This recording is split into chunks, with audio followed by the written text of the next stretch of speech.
Oke,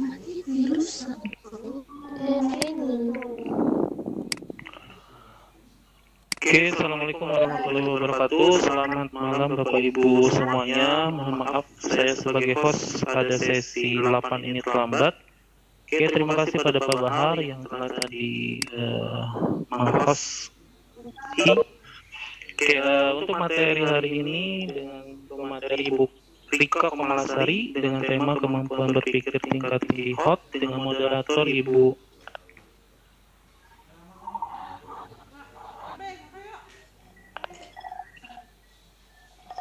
Liza ya. Oke, Ibu Meta, maaf Ibu Meta Diana. Oke, saya serahkan pada Ibu moderator kita, Ibu Meta, dilaksanakan. Oke, terima kasih Pak Yuri. Assalamualaikum warahmatullahi wabarakatuh. Ketemu lagi kita di virtual koordinator B3 untuk sesi 7 pada malam. Semoga Bapak Ibu guru hebat di sini dalam keadaan sehat walafiat semua.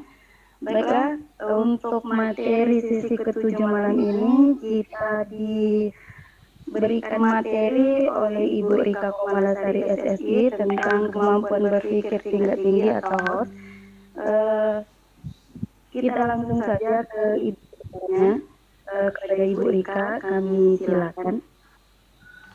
Terima kasih. Assalamualaikum warahmatullahi wabarakatuh dan selamat malam.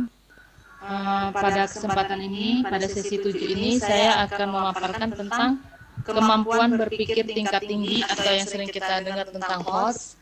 Kenapa saya mengambil materi ini? Karena kita sudah sama tahu pada saat-saat ini di kurikulum K13 itu untuk membuat pembelajaran yang meningkatkan kemampuan berpikir kepada anak. Karena kita tahu pada soal-soal ujian nasional itu sudah mengarah kepada soal-soal yang menganut kemampuan berpikir tingkat tinggi. Oke. Apa sih itu kemampuan berpikir tingkat tinggi? Nah, di sini bisa kita lihat kemampuan berpikir tingkat tinggi ini kadang-kadang kita masih belum ada definisi secara baku yang ditetapkan, tetapi pada umumnya kita hanya pada umumnya orang mengira konsep itu kalau kemampuan berpikir tinggi atau HOT itu adalah kita membuat soal-soal yang susah atau yang sulit. Padahal tidak selalu soal yang susah itu adalah HOT atau kemampuan berpikir tingkat tinggi. Bisa jadi soal-soal yang mudah itu adalah soal HOT, tergantung dari redaksi bunyi soalnya. Nah, jadi kita pahami karena tidak ada secara baku, tapi kita bisa melihat ciri-ciri bagaimana soal atau bagaimana kemampuan berpikir tingkat tinggi itu. Nah, kita lihat dari definisinya itu adalah konsep keterampilan berpikir tingkat tinggi itu adalah lebih dikenal, yang kita lebih kenal dengan HOT itu memiliki beberapa karakteristik. Nah, karakteristik yang sering kita lihat itu antara lain tidak hanya sebagai mengulang atau merecall pengetahuan dan penerapan dalam situasi yang rutin. Jadi bentuk-bentuk yang selalu rutinitas yang hanya mengulang pengetahuan yang diperoleh, tetapi kadang bisa di luar kebiasaan rutin kita itu.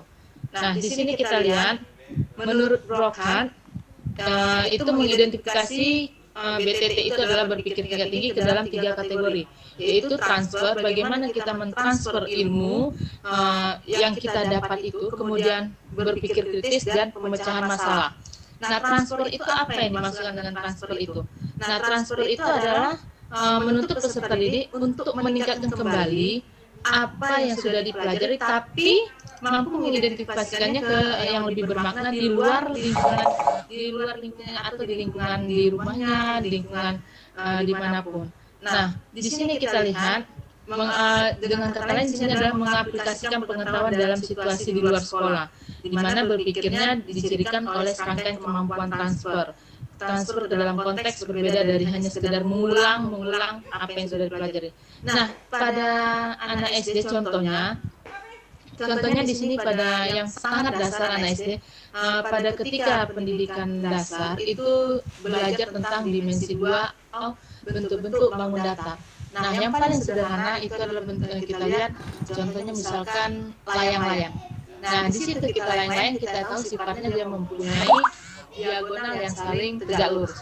Tetapi ketika anak itu mengaplikasikannya, membuatnya dalam kehidupan sehari di lingkungannya untuk dipakainya untuk bermain, dia bisa menciptakan bentuk yang bermacam-macam.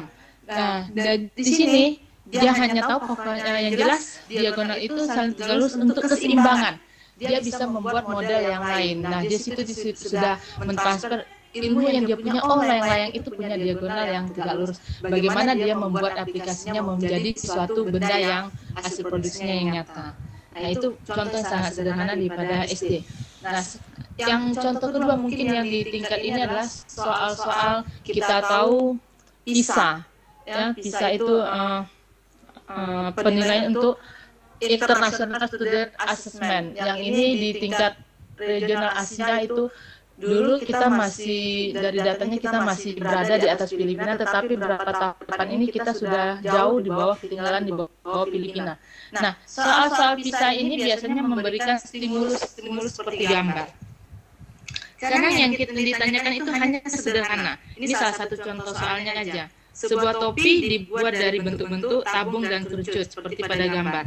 Tentukan luas permukaan. Nah, di sini dia sudah punya konsep, dari lihat membaca literasi gambar, dia melihat gambar itu berbentuk ada dua gabungan dari dimensi 3, dua bangun ruang, yaitu pertama adalah yang di bawahnya berbentuk tabung, yang di atasnya berbentuk kerucut. Nah, berarti dia sudah kemudian dia bagaimana dia mencari volumenya itu, dia mentransferkan pengetahuannya, kerucut seperti ini loh, tabung seperti ini. Yang ada di sini adalah berarti tabungnya itu hanya yang dihitung adalah selimutnya saja.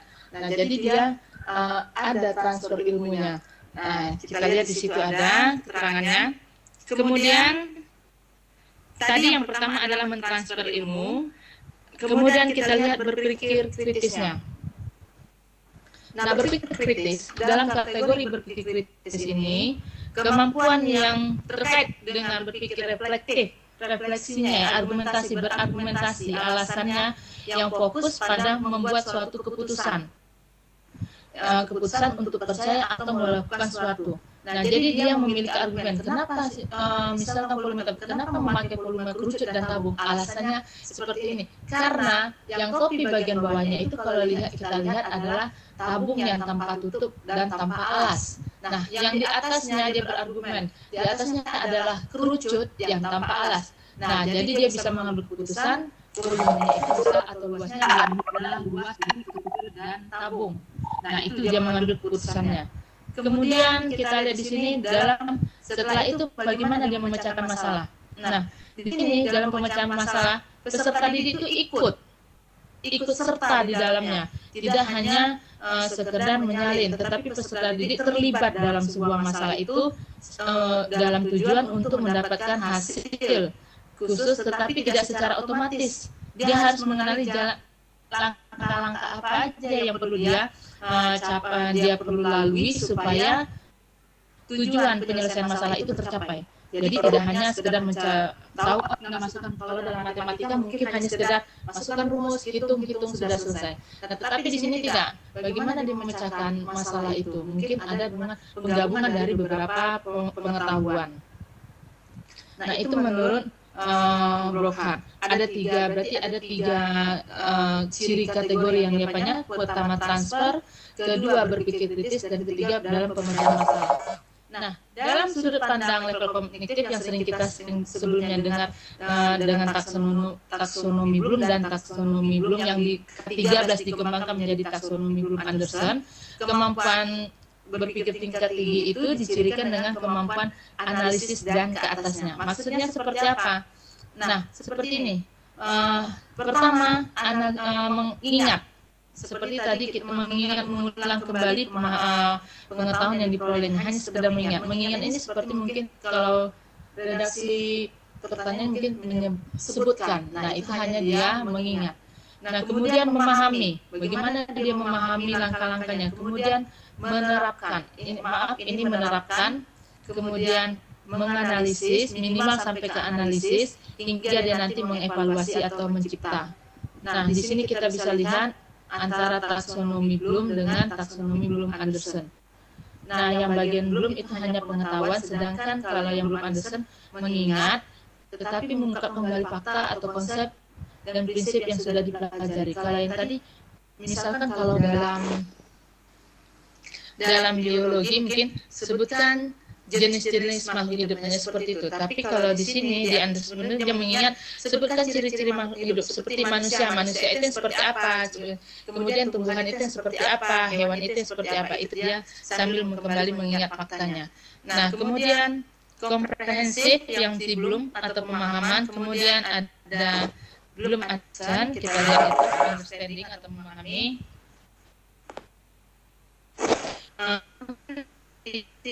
Aplikasi menerapkan, memberikan contoh konsep atau menerapkan prinsip pada situasi yang sudah dipelajari. Kemudian ada analisis, menganalisis ini menguraikan karakteristik, contohnya seperti dalam handphone. Handphone ini apa aja ada di dalamnya? Oh, ternyata ada baterainya, kemudian ada komponen-komponen kecil, sehingga kalau dirangkaikan bisa menghasilkan suatu alat media yang sangat canggih. Nah, jadi dia mengkaji menganalisis itu, melihat komponen-komponen apa aja yang menciptakannya.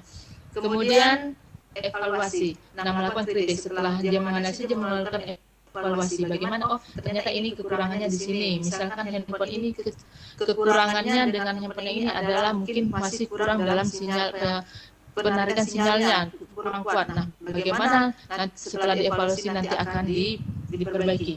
Nah, sehingga nanti akan tercipta suatu alat yang lebih canggih lagi. Nah, sedangkan menurut Resnick, walaupun kita tidak dapat mendefinisikan berpikir tingkat tinggi dalam istilah yang mencirikan, kapan kemampuan tersebut ada. Jadi, disadari dia mengikuti kalau kita kemampuan berpikir tingkat tinggi ini, kita bisa lihat kapan pada saat apa dia akan hadir. Nah, kita lihat di sini.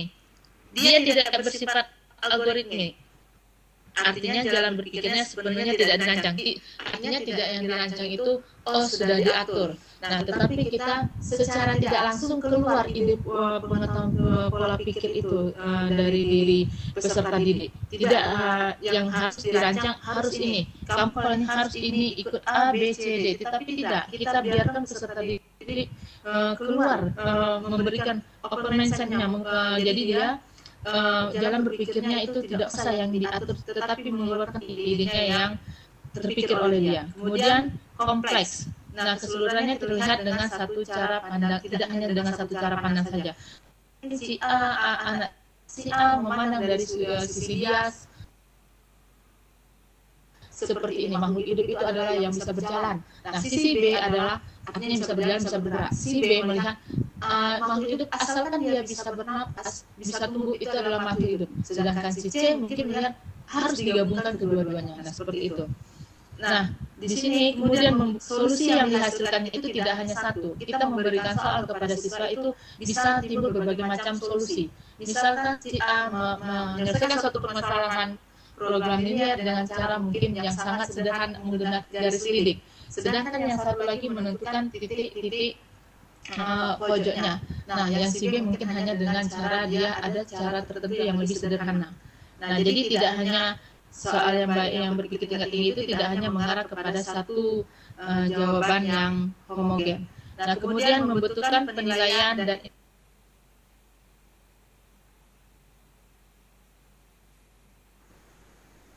penerapan berbagai kriteria, berarti artinya gunakan konsep dari fisika ataupun seperti matematika, bidang ilmu untuk suatu materi trigonometri. Bisa juga dia untuk menyelesaikan suatu materi seperti lingkaran, itu ada berbagai macam yang bisa dipakai, konsep pengetahuan yang bisa dipakainya. Nah, mungkin kalau di bidang pembelajaran sama ibu yang bapak ibu yang lain bisa disesuaikan. Mungkin untuk materi A diperlukan pemahaman konsep materi B, C, D atau E. Kemudian ketidakpastian maksudnya tidak semua yang diperlukan dalam tugas sudah diketahui. Artinya kita peserta didik harus mencari informasi lain.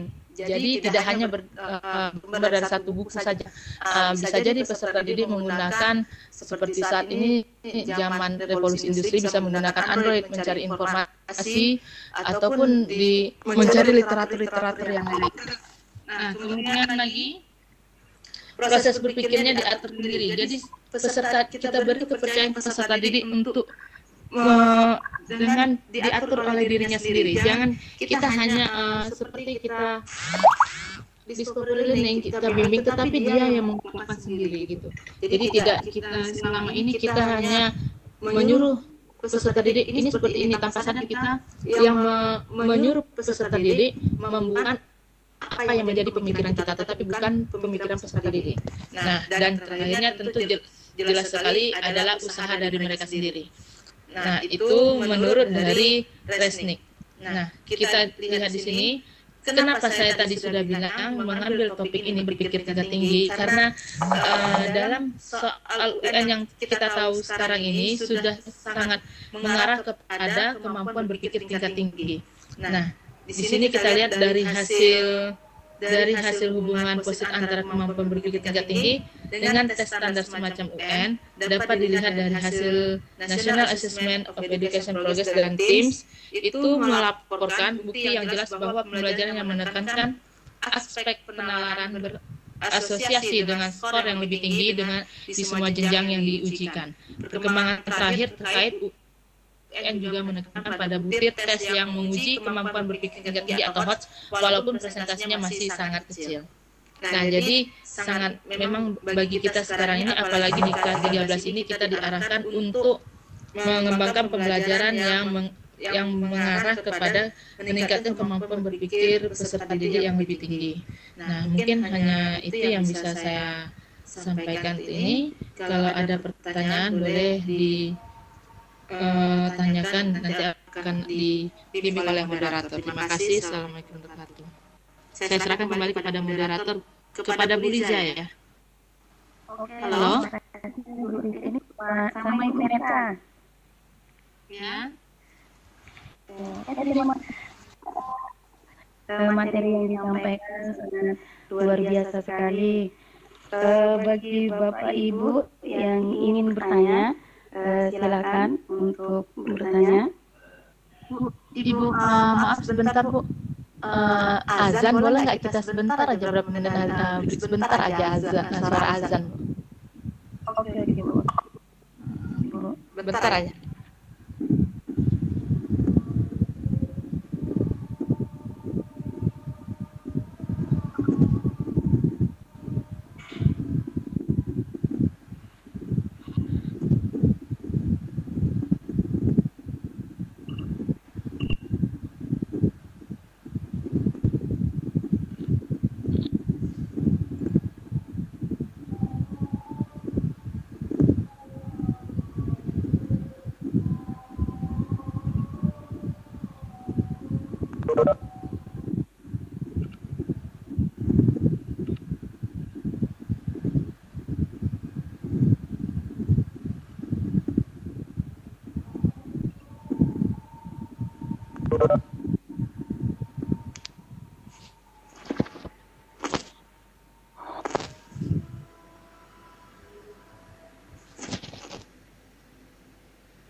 Oke Bu, sudah selesai azannya. Kalau Ibu, terima kasih. Baik, Bapak Ibu guru hebat, jika ada pertanyaan disilakan bertanya kepada Ibu Rika Komalasari.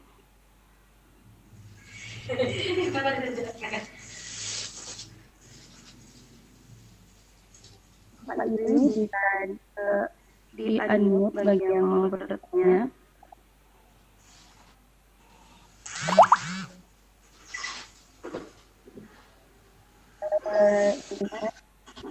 Nah, belum ada yang bertanya, saya yang bertanya terlebih dahulu, boleh Ibu? Ya boleh Bu, kita berdiskusi aja.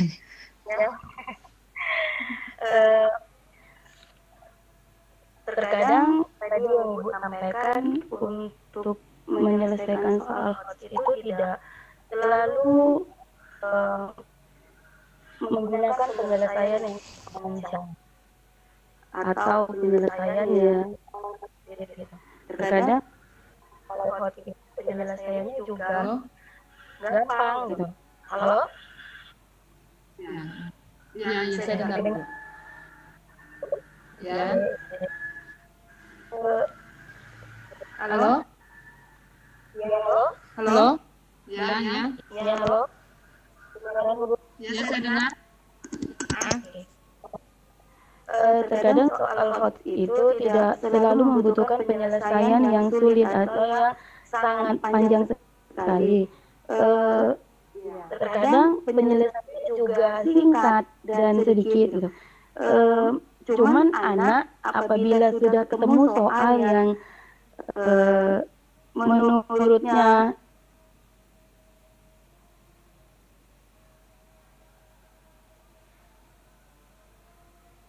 dipahami gitu, dia udah down duluan gitu, sudah menyerah duluan gitu.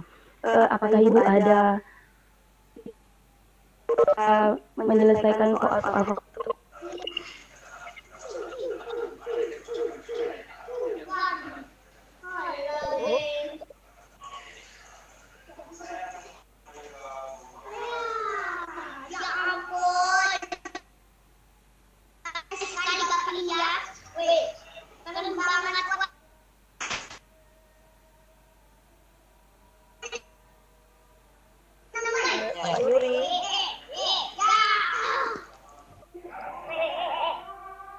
Halo Pak Yuri.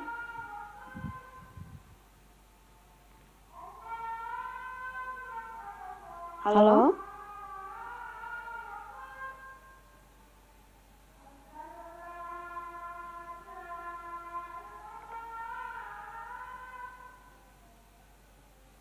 Halo Ibu Rika. Halo Ibu Rika. Halo? Halo? Halo ya, halo. Ya, Ibu dengar? Saya dengar Ibu. Ibu dengar? Halo? Ya, halo. Ya.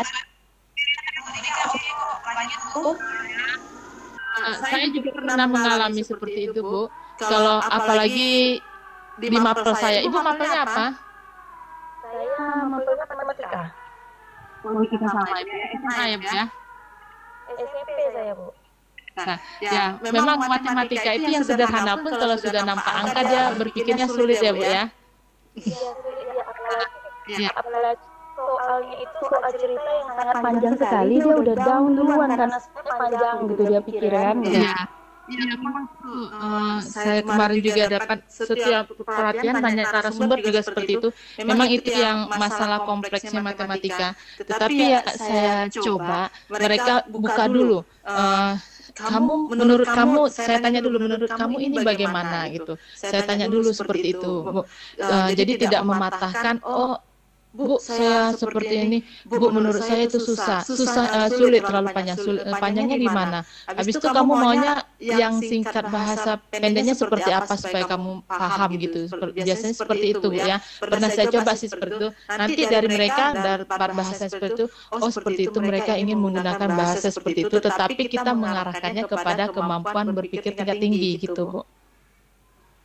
Awalnya. Nah, Nah, awalnya kita tanya gitu, jadi untuk soal berikutnya untuk yang dipakai untuk peserta didik berikutnya kita bisa jadi merevisinya. Nah, kadang-kadang kita harus jelas juga di indikator soalnya, Bu.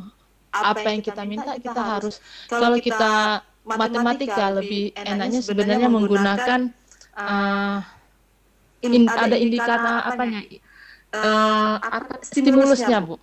Apalagi kalau stimulus itu lebih enaknya dengan menggunakan gambar, ataupun kalau soal cerita kita usahakan yang sesuai dengan konteksnya yang paling sederhana dalam kehidupan, tidak terlalu yang terlalu dibesar-besarkan gitu. Itu pengalaman saya sih, mungkin ada kalau Ibu bisa juga menciptakan trik-trik yang lain, mungkin tetap matematika kita selalu ketemunya seperti itu, Bu. Namanya matematika, jangankan soal yang panjang ceritanya, udah keluar angka X-nya yang ada banyak sedikit aja sudah, menurut mereka sudah susah kan? Ya, kalau di matematika sih problemnya menurut saya semua guru mungkin sama problemnya gitu. Karena anak sulit sekali untuk fokus masuk ke dalam apa sih yang diinginkan soal itu gitu. Apa maunya gitu. Karena itu yang sulitnya di anak gitu. Karena saya belum ketemu tips dan triknya gitu. Mungkin di sini kita saling berbagi gitu ya, Bu ya. Itu Bu, karena kemarin saya dapat, waktu kemarin ada kebetulan saya dapat itu ke Jogja, pas dapat narasumbernya dari P4TK itu, mereka gitu, kita seolah-olah ikut nyelam ke dalam pemikiran anak itu, Bu. Nanti kita coba dengan bahasa yang yang sederhana dengan pemahaman bahasa mereka gitu. Cuma kendalanya kadang-kadang kita kan yang buat soal UN ini kan dari pusat. Kadang-kadang bahasa untuk dalam bahasa anak yang daerah di Jawa beda dengan anak kita di sini. Nah, itu masalahnya sekarang.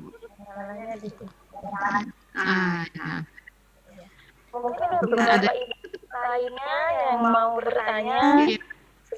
Sebelumnya saya terima kasih tips dan triknya gitu.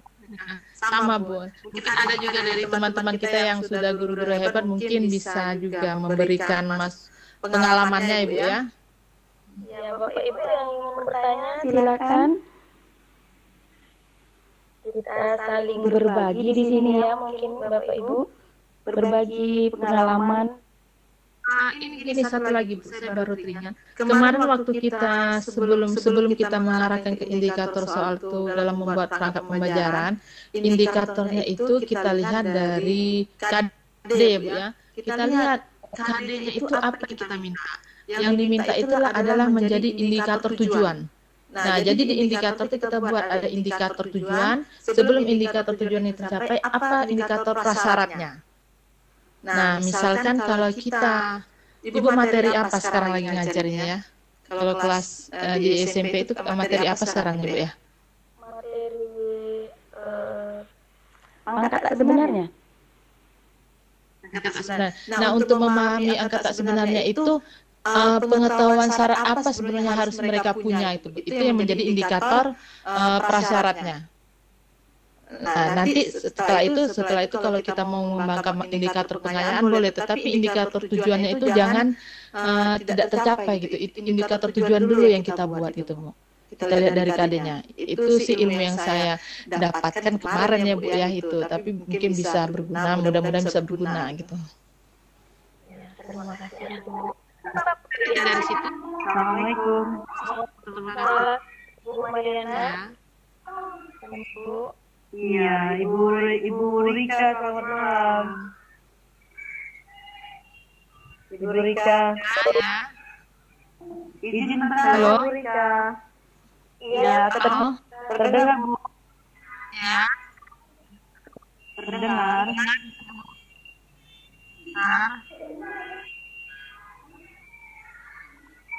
Halo. Saya dengar, Bu. Halo. Ibu. Saya ingin sharing sedikit tentang bot ini, Bu. Ya, boleh, Bu. Iya. Terkait pembelajaran tingkat tinggi itu tidak hanya kita mengacu kepada pembuatan soal yang berpikir tingkat tinggi saja, tetapi lebih juga ditekankan kepada proses pembelajarannya, di mana di proses pembelajaran itu pun kita harus menyajikan proses berpikirnya itu yang di level C3 ke atas ya Bu ya, C4, 5, 6. Jadi dikategorikan sebagai yang high order thinking-nya. Nah, awalnya kita bagaimana kita bisa menerapkan proses pembelajaran yang menggunakan high order thinking itu kita kembali melihat KD dari masing-masing mapel. Dari sana tolak ukur kita Bapak Ibu. Nah, jadi indikator yang diminta di kompetensi dasar itu disebut sebagai indikator kunci atau indikator utama. Nah, minimal yang diharapkan ketika di proses pembelajaran, murid bisa menguasai indikator kunci, itu minimal Bapak Ibu. Nah, tetapi di dalam proses pembelajarannya, jika kita melihat anak-anak kita belum begitu menguasai indikator kunci, kita bisa sedikit menurunkannya. Kita buatkan yang namanya indikator penunjang. Nah, kemudian kalau juga di dalam proses pembelajaran itu kita lihat anak-anak sudah sangat menguasai secara keseluruhan, mungkin 50% dari mereka sudah bisa menguasai indikator kunci atau indikator utama, itu guru biasanya bukan diwajibkan, disarankan untuk menambah pengayaan. Itu disebut sebagai indikator penunjang. Nah, jadi tidak semua soal ataupun proses pembelajaran itu harus dibuat sulit mungkin. Jadi yang namanya berpikir tingkat tinggi tidak sama dengan soal sulit. Tapi di mana prosesnya dia bisa menganalisis, bisa berkomunikasi, bisa berkolaborasi. Di sanalah anak-anak diminta berpikir tingkat tingginya. Mungkin tambahan dari saya itu Bu Rika. Terima kasih Bu ya. Kalau itu tadi memang kita dasar ya Bu ya dari indikatornya itu kalau tidak benar ya makanya proses kemampuan berpikir tingkat tinggi yang kita harapkan mungkin tidak akan tercapai. Ya Bu ya? Iya, jadi kita juga melihatlah kondisi sarana dan prasarana, karakteristik siswa, juga karakteristik dari KD masing-masing mapel tadi. Kalau yang dimintanya memang dari level C4, yaitu menganalisis terus sampai dengan mencipta ke C6, itu guru wajib memberikan soal yang terkait kepada bagaimana dia menganalisis. Di sanalah proses berpikir tingkat tingginya sudah dijalankan. Tetapi kembali lagi kepada kemampuan guru, sarana dan prasarana, kemampuan siswa ya Bapak Ibu guru. Tetapi minimal indikator yang diminta oleh KD itu harus tercapai Bapak Ibu guru. Itu minimal. Ya. Tadi mungkin kata Ibu menunjang kalau saya bilang nggak beda gitu ya. Ya.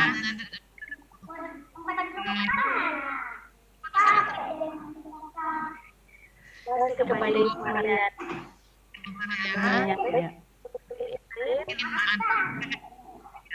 ada pertanyaan.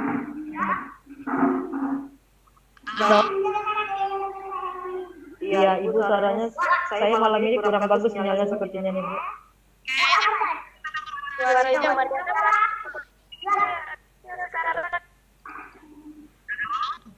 Suara Bu Mariana. Iya, suara saya putus-putus. Sinyalnya Bu. Tadi kayaknya Bu ya, masalahnya. Makanya saya pakai wifi di laptop pun nggak bagus munculnya. Ya dilanjut Ibu, saya sharing saja tadi Bu. Ya, terima kasih Bu. Sama-sama Bu.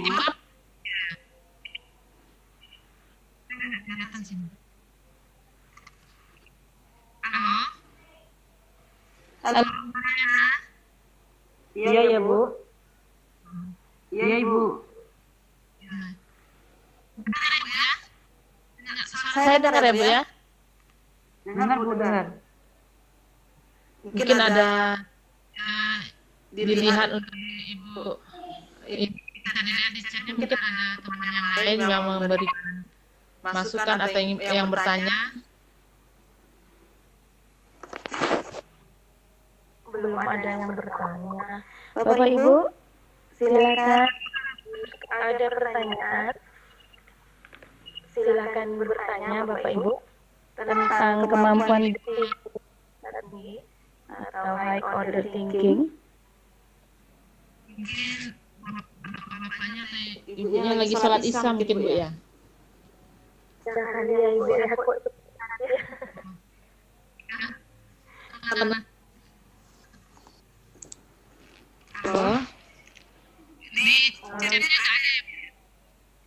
nggak ada Bu chatnya, nggak bertanya apa jaringan saya. Tapi kalau di saya nggak ada yang chat. atau kita ya sharing mungkin ada masukan dan Suara kamu dengar di sini.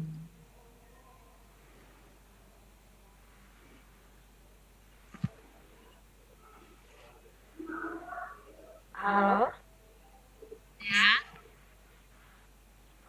Ibu Rika, kenapa suaranya agak kecil ya? Tadi pas presentasi bagus kok suaranya. Kok sekarang agak kecil? Suaranya baik, coba dengar teman lain. Yang lainnya dengar ya Bu ya. Agak kecil. Halo. Yang kita dengar. Halo. Masih agak kecil Bu. Dengar sih Bu. Kecil. Kalau misalnya yang pertama tadi agak besar suaranya, agak jelas didengar. Atau mungkin penerimaan saya di sini gitu. Tapi kalau suaranya bagus.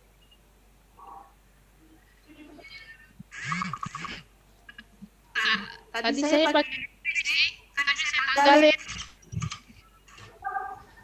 Kalau pakai maksud ya. Saya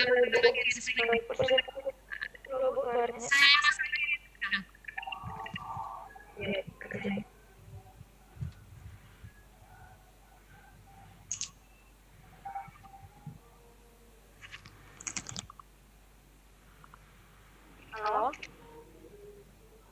Ini dengar nggak Bu? Halo. Bagus Ibu suara. Oh, Bu, tadi saya lupa kencingnya Bu, telinganya.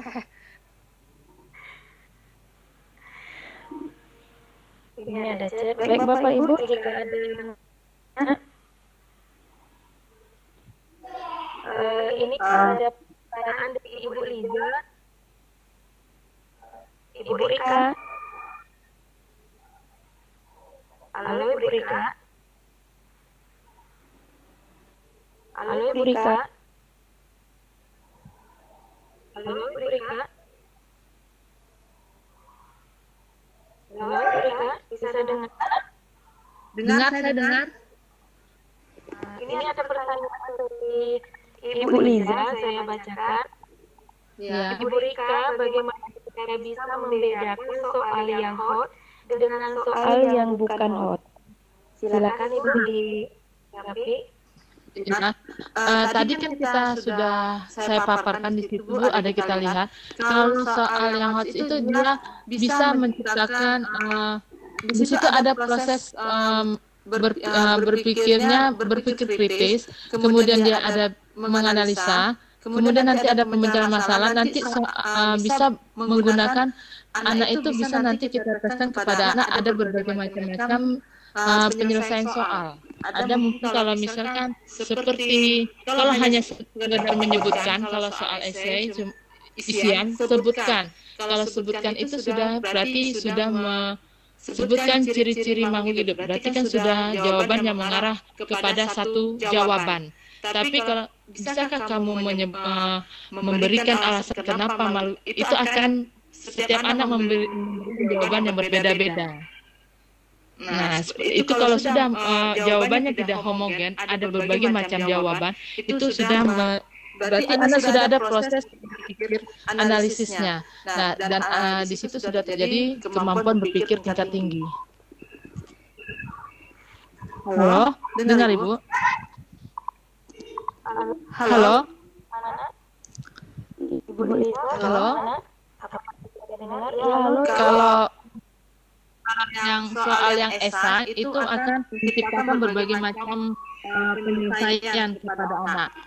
Jawabannya pasti ada satu jawaban, tapi anak ada berbagai macam cara. Ada anak yang menggunakan dengan konsep logika yang sederhana saja. Misalkan dia mencari jumlah suatu bilangan, dia hanya menggunakan konsep hanya membuat secara analisa logikanya saja. Itu menggunakan dengan konsep penggabungan rumus. Ada lagi dengan cara yang lain. Nah, itu kalau sudah bisa anak menjawab dengan berbagai macam variasi jawaban, itu berarti sudah ada proses berpikir tingkat tingginya. Halo?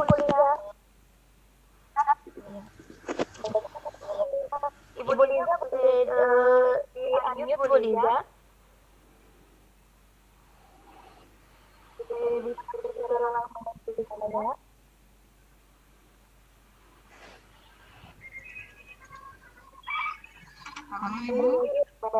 Guru hebat, sambil mendengar penjelasan dari Ibu Rika, sambil diisi absennya.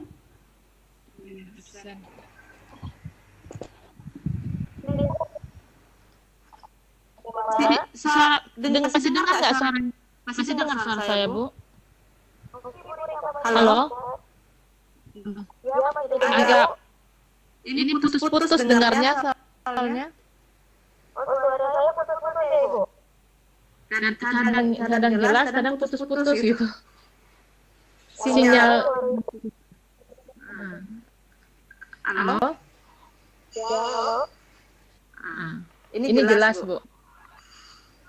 Suara Ibu juga jelas. Bagaimana Ibu? Bu Lizanya ini mungkin sinyalnya nggak, Bu, nggak bagus mungkin. Baik Bapak Ibu guru hebat, jika masih ada pertanyaan, silakan untuk bertanya. Assalamualaikum Ibu Meta, iya. Saya boleh sedikit tambahkan nggak cara membedakan soal hoax dan bukan? Oke, Bu, silakan Bu. Oke, terima kasih waktunya.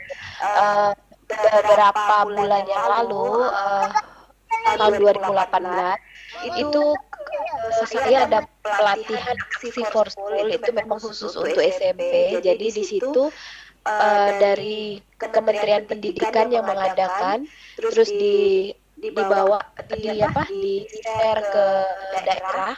Jadi di pelatihan itu ada aplikasi aksi for school itu untuk 3 mapel, bahasa Indonesia, matematika, dan IPA. Jadi untuk matematika sendiri di situ berisi memang dari seluruh materi pelajaran kelas 7, 8, 9 matematika. Di situ dibuatkan bervariasi soal-soal hoax-nya yang untuk kita latih ke siswa. Jadi pengalaman saya sendiri begitu saya berikan ke peserta didik, setiap materi saya sisipkan seperti itu. Jadi mereka terbiasa, belum kita begitu kita membacakan soal atau begitu kita memberikan soal, mereka udah tahu, wah ini soal hoax gitu. Jadi intinya kalau menurut saya sih pembiasaan juga. Selain dari untuk mengetahuinya itu yang penggabungan rumus seperti kata Bu Rika tadi. Seperti itu. Terima kasih. Terima kasih, Bu. Halo? Halo, ya. Ya. Kita sampai pukul 8 ya. Iya. Masih ada sekitar 6 menit lagi. Yang mau bertanya, silakan tanya. Sambil diisi absennya yang sudah di-share oleh juri. Bapak-ibu yang bertanya, silakan diisi untuk absennya. Kemudian untuk Bu Dewi, terima kasih Bu Dewi atas pengalaman hari ini.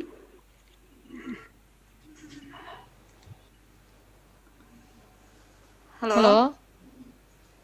Halo Ibu. Tidak ada yang bertanya. Halo Ibu. Iya. Tidak ada yang bertanya. Nadia jangan lupa isi absennya ya Bapak Ibu yang belum mengisi absennya. Assalamualaikum. Boleh saya tanya Ibu Meta? Silakan Pak Yuri. Sedikit saja Bu Rika boleh bertanya ya.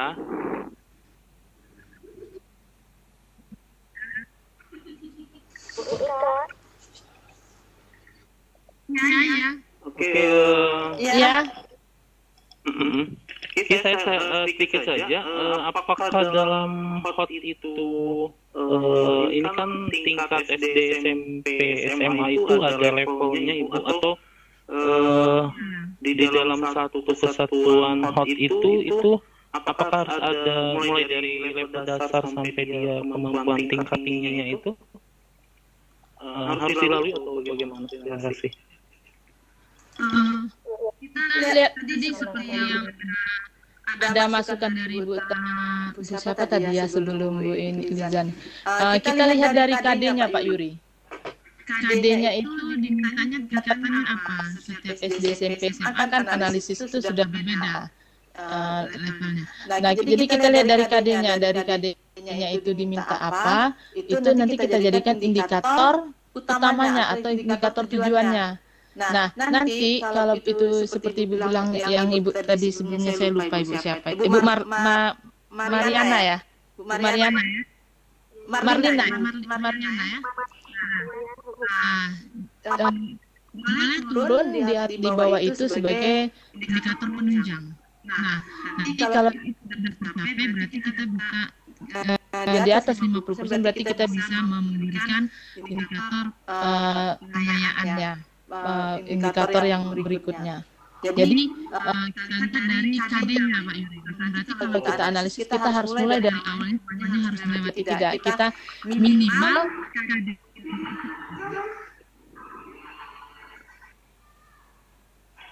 Halo. Proses diminta analisis harus sampai proses. Halo.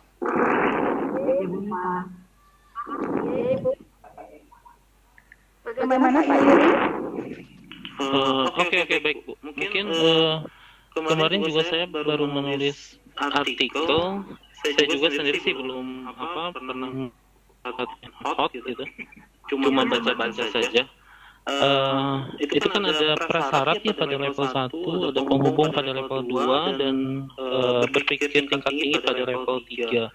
Nah, berarti 3 komponen itu harus dilalui ya. Maksudnya harus terkandung dalam soal tersebut ya. Betul Bu. Iya, dari indikator KD-nya awal indikator KD Penggunaannya. dari kita baru menggunakan indikator soal minimal yang di KD-nya itu tetap minimalnya sampai di. Oh, oke. Terima kasih Bu Rika. Iya, sama-sama. Karena waktu kita juga sudah hampir habis gitu. Dari informasi pada dasar ini saya menyimpulkan dari yang saya dapat gitu. Untuk membuat kita dari tadi tidak semua juga bisa untuk dijadikan soal hot. Kemudian untuk menyelesaikan soal hot itu kita juga harus melatih anak dari hari-harinya juga supaya timbul anak itu untuk berpikir, untuk bisa menganalisa dan menalar dalam kajian. Kemudian yang dikatakan menyelesaikan soal tersebut bukan hanya dalam bentuk soal esai, dia banyak cara. Satu cara yang untuk menyelesaikan soal tersebut. tetapi hasilnya tetap pasti. Tapi cara yang ditempuh untuk penyelesaian soal itu tidak satu cara. Misalkan dalam penyelesaian soal itu, terutama dalam matematika, satu soal itu bisa diselesaikan dengan persamaan linear satu variabel, atau soal itu juga bisa diselesaikan dalam persamaan linear dua variabel untuk materi pelajaran matematika. Baik Bapak Ibu, terima kasih atas waktu pada sesi ini. Terima kasih juga kepada Ibu Rika Komalasari atas materi yang disampaikan, sangat luar biasa. Baik, kita kembalikan ke Pak Ibu.